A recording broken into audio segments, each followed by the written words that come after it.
It is Wednesday. How are you doing? I can't wait to see what happens in our book today. Do you remember what chapter we are going to read?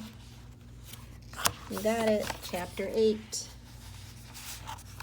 Yesterday we were reading about the baby dragon, and she was trying to figure out what they like to eat because she was thinking maybe he was the runt of his litter.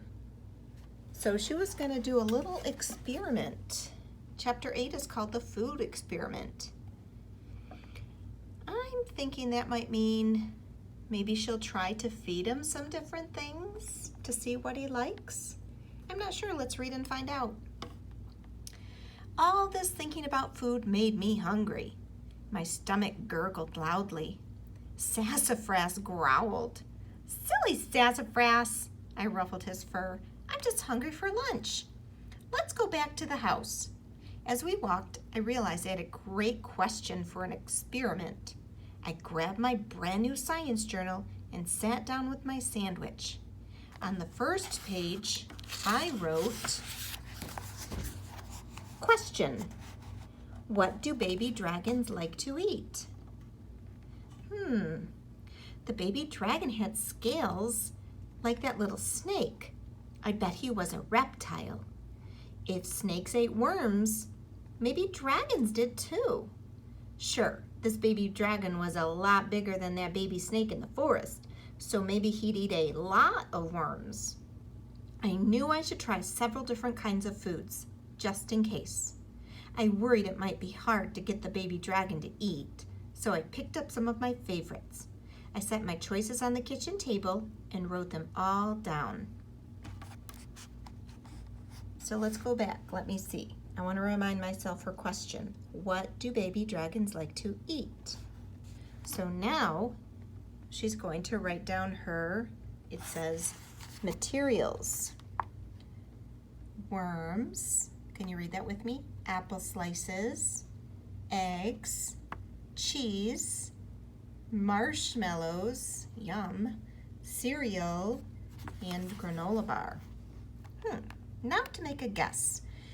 I would eat the marshmallows, but the baby snake ate the worm as if it tasted like a marshmallow. I shrugged.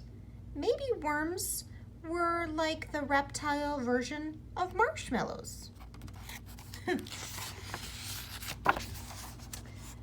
Wow, look at that big word. The next thing she wrote down in her journal says hypothesis.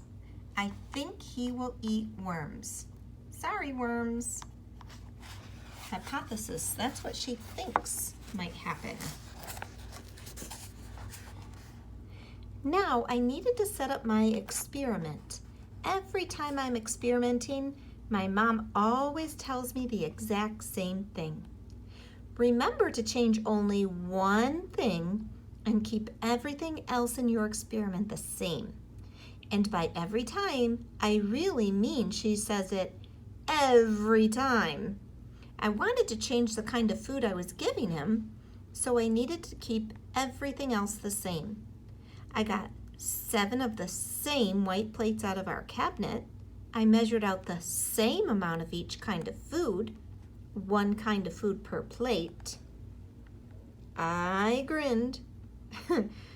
This experiment would make my mom happy. She's following what her mom told her. There's all of her materials: worms, apple slices, eggs, cheese, marshmallows, cereal. And she drew some arrows to the cereal and she says 1 handful of each cereal. The 7 white plates, the same size, and then the granola bar. Next, I decided what my steps would be.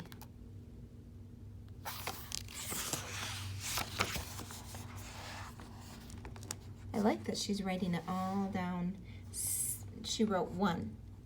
Set 1 handful of each food on each plate at the same distance from the baby dragon. 2. Step out of the pen and watch him. 3. Write down what he eats.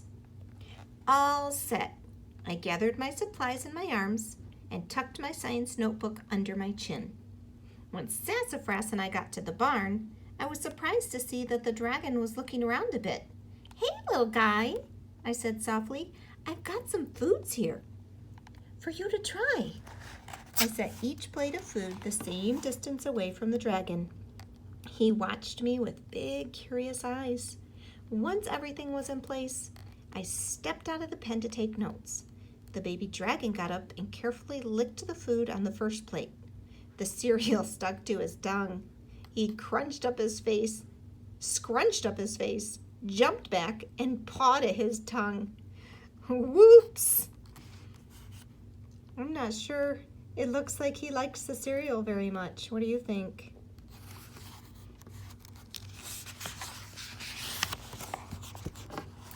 I made a quick note in my journal. What did she write down? Dragons do not like cereal. Once he wiped off all the cereal pieces, he calmed down. Then his nostrils got really wide. He sniffed and took a few steps and sniffed some more. He skipped all the other plates and went straight to the marshmallows. His little blue tongue shot out for a lick and his eyes lit up. He was so excited, he let out a little hiccup. A spark landed on the marshmallow and smoked a bit before going out. The dragon immediately gobbled up the toasted marshmallow. You think he likes marshmallows? Yeah, I think so too. I had to giggle. Roasted marshmallows are the best. I bet he would really like s'mores. I wrote down my conclusion. Dragons love marshmallows. Do you like toasted marshmallows? I do. As Sassafras and I watched him cough out a spark to toast each of the marshmallows that were left, I made a decision. I looked down at Sassafras. We need to call him something other than little guy. I grinned. Let's call him Marshmallow. Sassafras purred in agreement. A few minutes later, Marshmallow was running and hopping around the pen, flapping his little wings as he jumped into the air. I couldn't stop laughing. Eating a whole plate of marshmallows would make me feel the same way. Sassafras couldn't resist the fun and joined the marshmallow in the pen. The two of them played and played until they fell into a fluffy, scaly heap.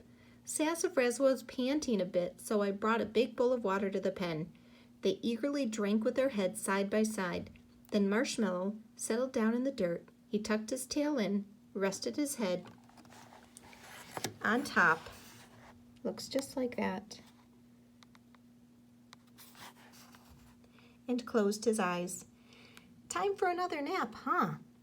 Marshmallow didn't make a peep. Through the barn windows, I could see that the sky was getting dark. Sassafras, I whispered, time for dinner. Let's leave Marshmallow to sleep for the night. We'll see him in the morning. As Sassafras and I tiptoed out of the barn, I spotted the camera.